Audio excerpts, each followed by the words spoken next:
Assalamualaikum warahmatullahi wabarakatuh. Sebelum memulai kegiatan pembelajaran pada pagi hari ini, mari kita membaca basmalah bersama-sama. Bismillahirrahmanirrahim. Pada pertemuan kali ini, kita akan masuk ke bab 2, yaitu sistem koordinat Kartesius yang pertama. Tujuan pembelajaran pada kegiatan siang hari ini yaitu yang pertama, menentukan posisi atau kedudukan titik terhadap sumbu X dan sumbu Y menggunakan koordinat Kartesius. Yang kedua, menentukan posisi atau kedudukan titik terhadap titik asal 0,0 dan titik tertentu A, B menggunakan koordinat Kartesius. Nah, apakah di sini ada yang bercita-cita ingin menjadi pilot?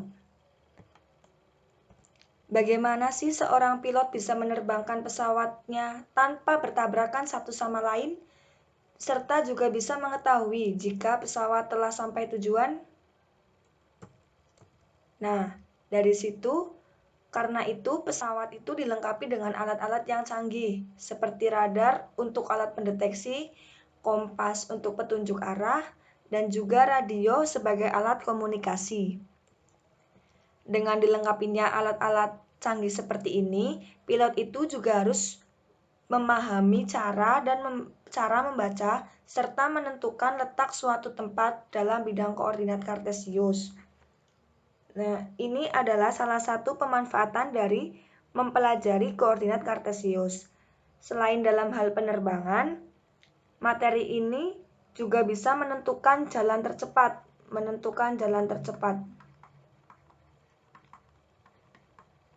Itu juga bisa diterapkan. Nah, menentukan jalan tercepat dan pilot dalam menerbangkan pesawat itu merupakan penerapan materi yang akan kita pelajari pada pagi hari ini.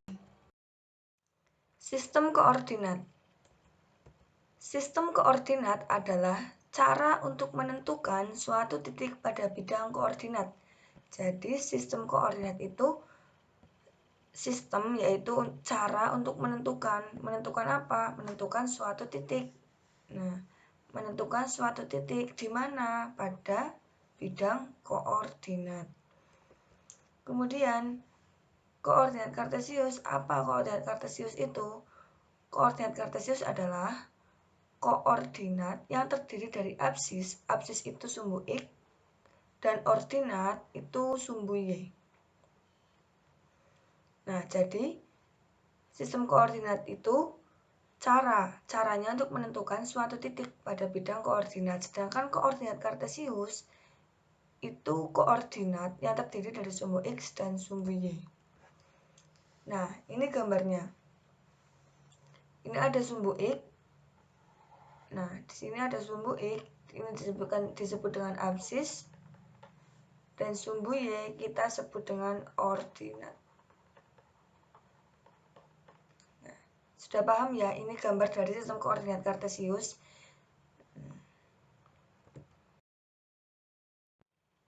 Nah, di sini ada sumbu X.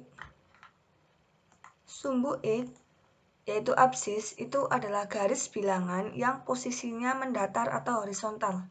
Nah, di sini mendatar itu dinamakan dengan sumbu X. Semakin ke kanan, semakin besar nilai positifnya. Jadi, pada sumbu X ini, kalau semakin ke kanan, maka nilai positifnya semakin besar. Nah, semakin ke kanan, nilai positifnya semakin besar. Sedangkan semakin ke kiri, semakin kecil dan nilainya negatif. Nah, kalau semakin ke kiri itu semakin kecil, nilainya negatif. Tadi kalau ke kanan itu semakin besar, jadi nilainya positif sumbu X-nya. Sedangkan semakin ke kiri, sumbu X-nya yaitu negatif karena semakin kecil dan semakin negatif.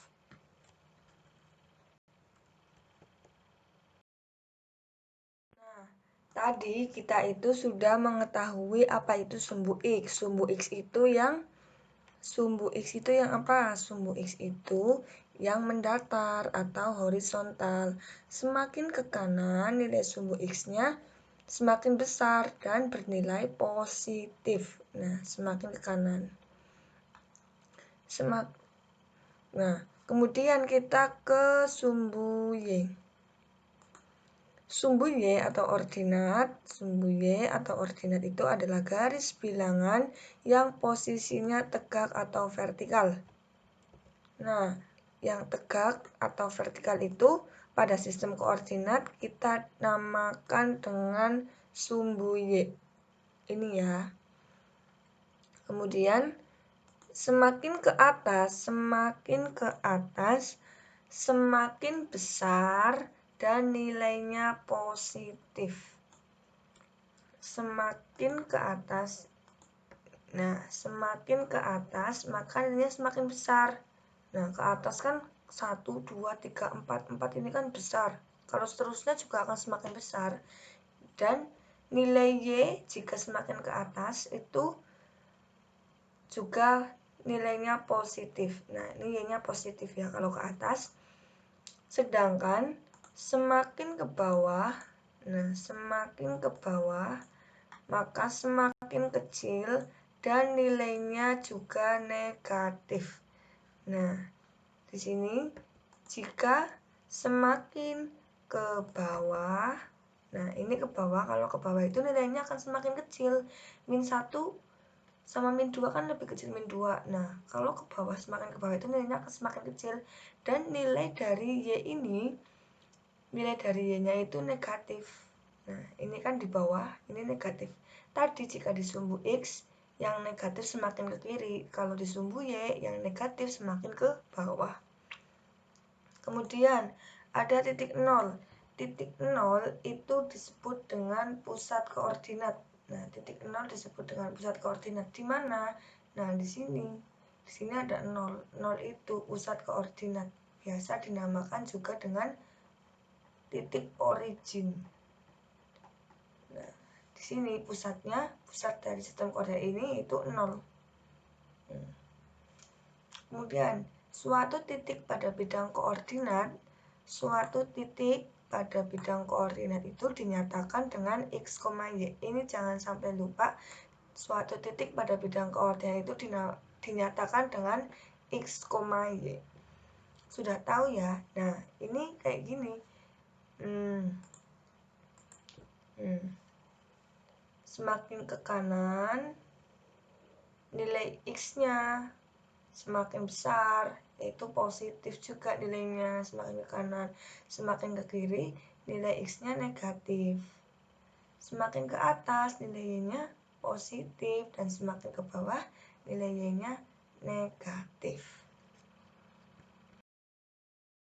Sekarang kita masuk pada pembagian kuadran pada sistem koordinat. Yang pertama, itu ada jika daerah itu di atas sumbu X dan di kanan sumbu Y. Maka daerah itu kita sebut dengan kuadran 1. Nah, pada kuadran 1 ini nilai X-nya itu positif dan nilai Y-nya itu juga positif. Nah, ini jadi X dan Y-nya, X, Y-nya keduanya itu positif. Kuadran 1 berarti ada di sebelah mana? Nah, kuadran 1 itu berada di sini. Nah, ini kuadran 1 ya.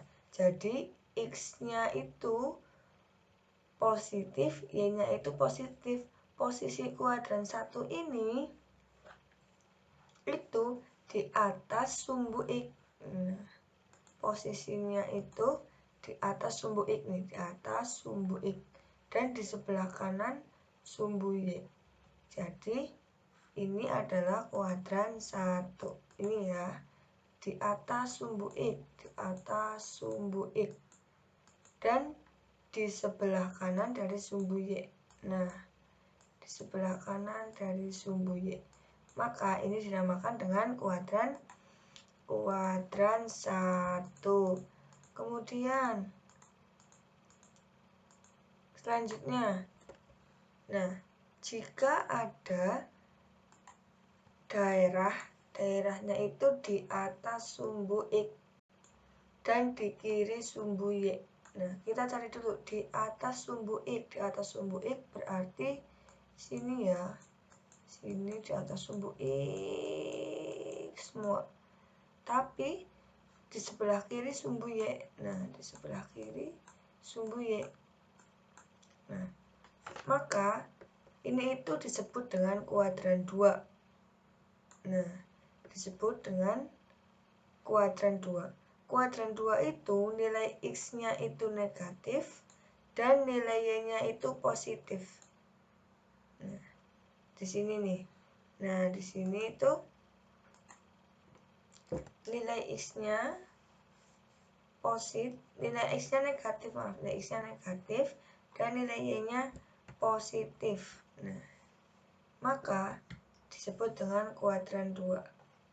Nah, jadi kuadran 2 itu berada di sebelah atas dari sumbu X, di atas sumbu X, dan di sebelah kiri sumbu Y. Dan X-nya itu negatif, Y-nya itu positif. Maka nih, min X, Y. Kemudian selanjutnya kita ke kuadran selanjutnya. Nah, jika ada daerah itu di bawah sumbu X dan di kiri sumbu Y, maka ini disebut dengan kuadran 3. Nah, jika ada di bawah sumbu X, nah di bawah sumbu X, tapi di sebelah kiri sumbu Y, berarti sebelah kiri sana, sebelah kiri sumbu Y. Nah, ini itu disebut dengan kuadran 3. Nah, disebut dengan kuadran 3. Pada kuadran 3 itu nilai X-nya pada kuadran 3, nilai X-nya itu negatif. Nah, nilai X-nya itu negatif dan nilai Y-nya itu juga negatif. Jelek banget. Nah, nilai X-nya itu nilai X-nya itu negatif dan nilai Y-nya itu juga negatif. Nah, di sini ya. Nah, di sini kelihatan juga nih. Nilai X-nya itu negatif, nilai Y-nya itu negatif. Jadi, jika pada kuadran 3 itu nilai X-nya negatif dan juga nilai Y-nya negatif. Selanjutnya, jika ada daerahnya itu di bawah sumbu X dan di kanan sumbu Y, di bawah sumbu X dan di kanan sumbu Y, maka itu disebut dengan kuadran 4. Pada kuadran 4 itu nilai X-nya positif dan nilai Y-nya negatif. Nah, berarti X, negatif Y. Di sebelah mana sih? Nah, di sini berarti di bawah sumbu X. Di bawah sumbu X berarti yang bawah dari sumbu X kita ke bawah. Terus di sebelah kanan dari sumbu Y. Sumbu Y-nya yang ini di sebelah kanannya. Bawah kanan berarti yang ini. Nah, ini itu disebut dengan kuadran 4. Nilai X-nya positif dan nilai Y-nya negatif. Ini diingat-ingat ya tentang pembagian kuadran pada sistem koordinat. Sekarang kita lanjut ke menentukan posisi titik terhadap sumbu X dan sumbu Y. Nah, posisi titik terhadap sumbu X dan sumbu Y. Nah, gimana? Nah, titik-titik pada bidang koordinat kartesius itu memiliki jarak terhadap sumbu X dan sumbu Y. Nah, titik-titik ini,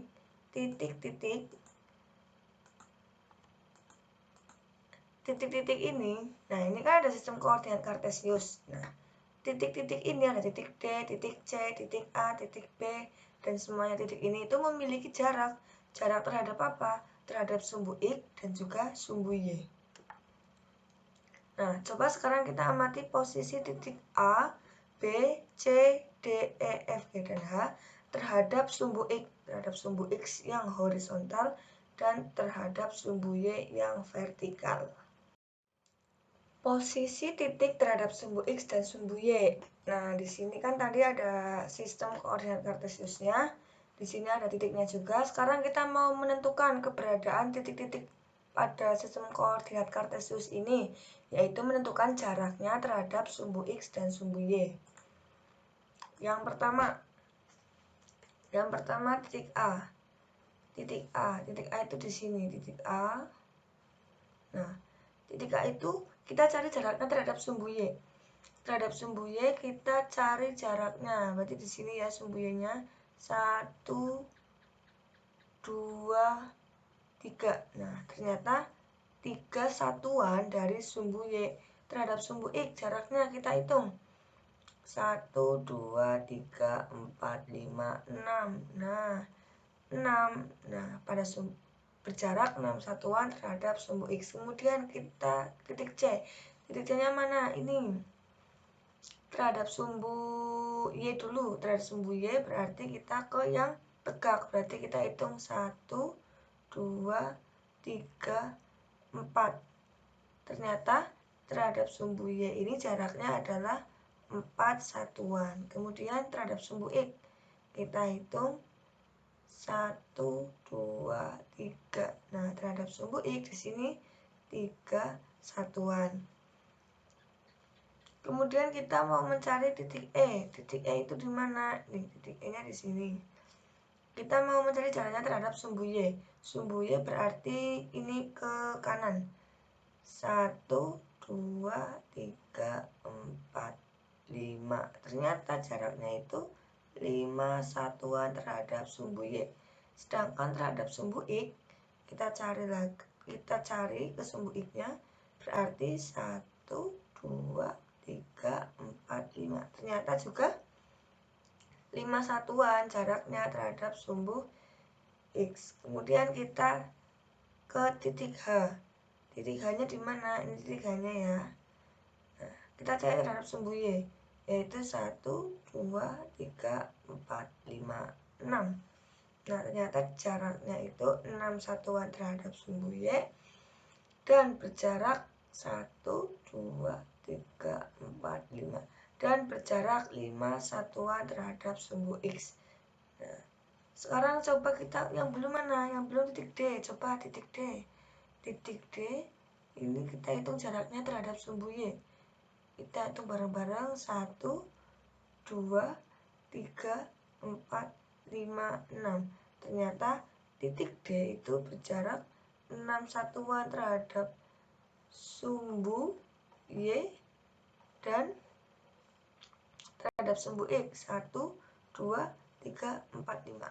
Dan 5 satuan terhadap sumbu X. Dan 6 ke sumbu Y dan 5 ke sumbu X. Udah tahu ya? Udah paham? Nah, untuk menuliskan koordinat titik-titik, coba amati titik-titik pada koordinat kartesius. Nah, di sini ya. Sini nih. Titik A itu di mana? Di sini. Titik A itu 2,6. Ternyata jika ada koordinat A 2,6 itu X-nya kan 2. Y-nya 6. Kita hitung jaraknya.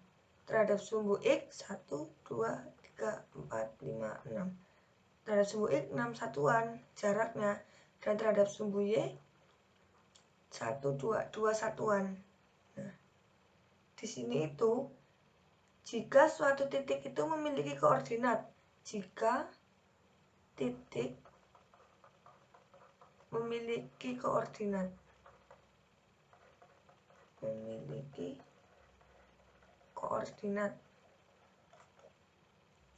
A, B, maka A adalah jarak titik ke sumbu Y.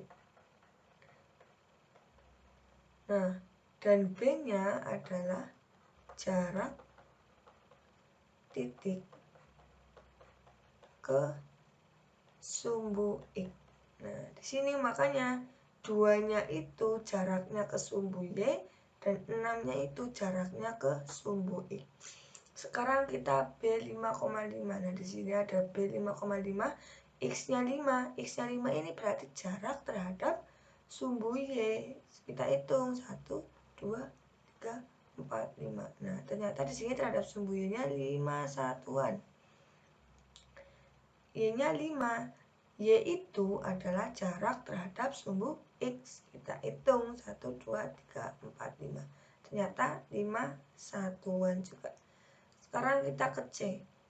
C itu koordinatnya min 4,3. Min 4,3. Oh, ini 3 satuan. Ada 3 satuan terhadap sumbu X. Dan 4 satuan terhadap sumbu Y. Nah, berarti min 4 ini itu jarak terhadap, atau 4 ini itu jarak terhadap sumbu Y. 1, 2, 3, 4. Nah, karena ini di sebelah kiri dari sumbu Y, maka karena ini di sebelah kiri dari sumbu Y dan di atas dari sumbu X, maka ini X-nya yaitu negatif, berarti min 4. 3-nya ini kan Y-nya, berarti 3 itu jarak terhadap sumbu X. 1, 2, 3. Nah, 3 satuan terhadap sumbu X dan 4 satuan terhadap sumbu Y. Sekarang ada D min 5,6. D-nya di mana? D di sini. Min 5, 5. Ini kita hitung jaraknya terhadap sumbu Y. 1, 2, 3, 4, 5. Nah, terhadap sumbu Y itu ternyata 5 satuan. Terhadap sumbu X kita hitung 1, 2, 3, 4, 5, 6. 6 satuan. 6 satuan terhadap sumbu X dan 5 satuan terhadap sumbu Y. Nah, untuk selanjutnya kalian bisa mengamatinya, mengerjakannya, dan memahaminya. Bisa di pause dulu untuk meneruskan selanjutnya. Jadi, jika ada koordinat A, B, maka A-nya itu jarak terhadap sumbu Y dan B-nya itu jarak terhadap sumbu X. Akan masuk ke posisi titik. Posisi titik terhadap titik asal 0,0 dan titik tertentu A, B. Nah, tentu kalian pernah melakukan kegiatan pramuka, bukan? Dalam kegiatan pramuka terdapat pos utama, ada pos utama, tenda-tenda, kemudian ada pos 1, pos 2, dan pos yang lainnya. Ada perumahan, di sekitarnya ada perumahan, ada pemakaman, ada tanah lapang, dan lain-lain. Nah, untuk memahami tentang posisi titik terhadap titik tertentu, perhatikan denah kegiatan pramuka berikut ini. Nah, diperhatikan ya. Nah, sekarang kita mau menentukan posisi tanah lapang dan pos 1 terhadap pos utama. Nah, tanah lapangnya itu di mana? Di sini. Pos utama di mana? Di sini, dan pos satunya di sini. Langkah pertama, kita menentukan pos utama pada bidang koordinat. Pos utama itu berada pada koordinat 0,0. Yang kedua, menggunakan pos utama ini sebagai titik acuan untuk menentukan tanah lapang dan pos 1. Setelah itu, kita menentukan koordinat X dan koordinat Y dari tanah lapang dan pos 1 terhadap titik acuan. Nah, terus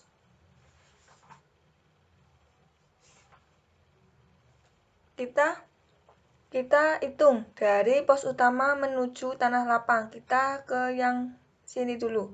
Dari sini kita mau menghitung, berarti kita jalannya dari pos utama ini menuju tanah lapang.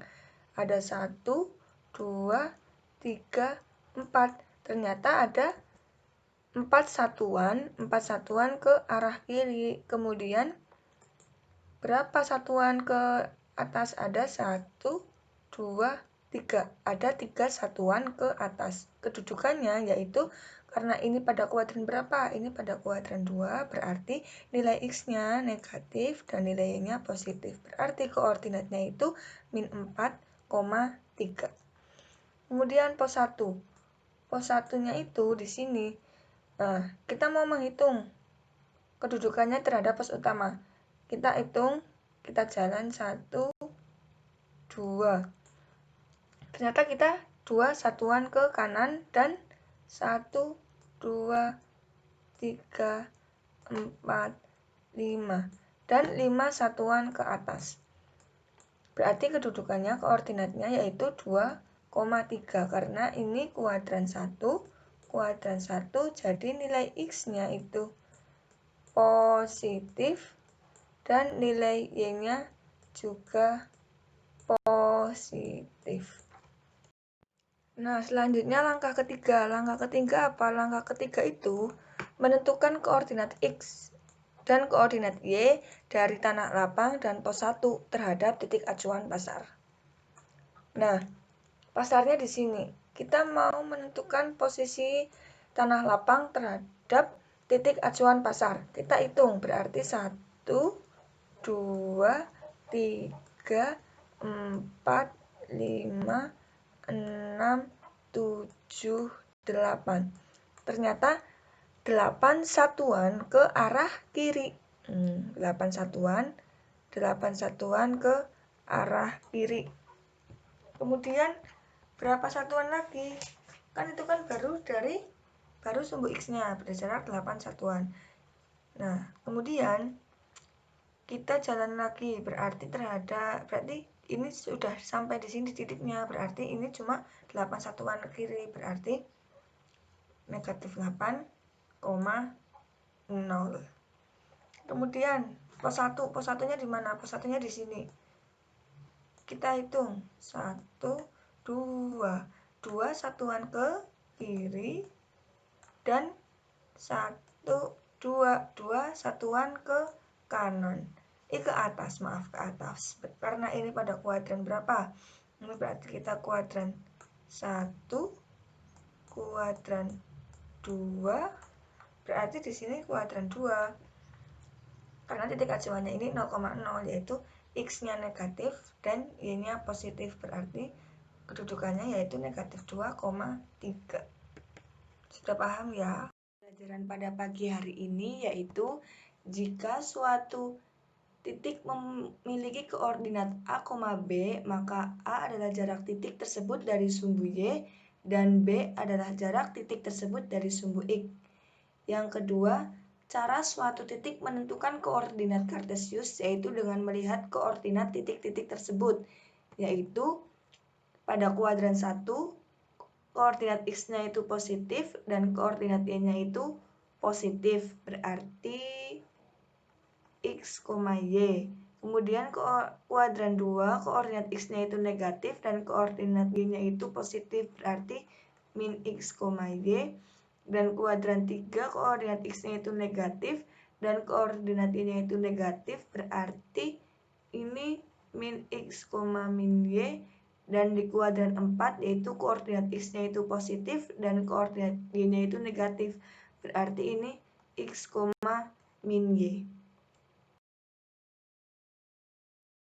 Nah, yang ketiga, untuk menentukan posisi titik terhadap titik lain, maka kita membuat titik acuan yang baru dari titik untuk menentukan kedudukan titik tersebut atau untuk mencari koordinat dari titik tersebut. Sekian pembelajaran pada pagi hari ini. Kurang lebihnya mohon maaf, semoga bermanfaat. Wassalamualaikum warahmatullahi wabarakatuh.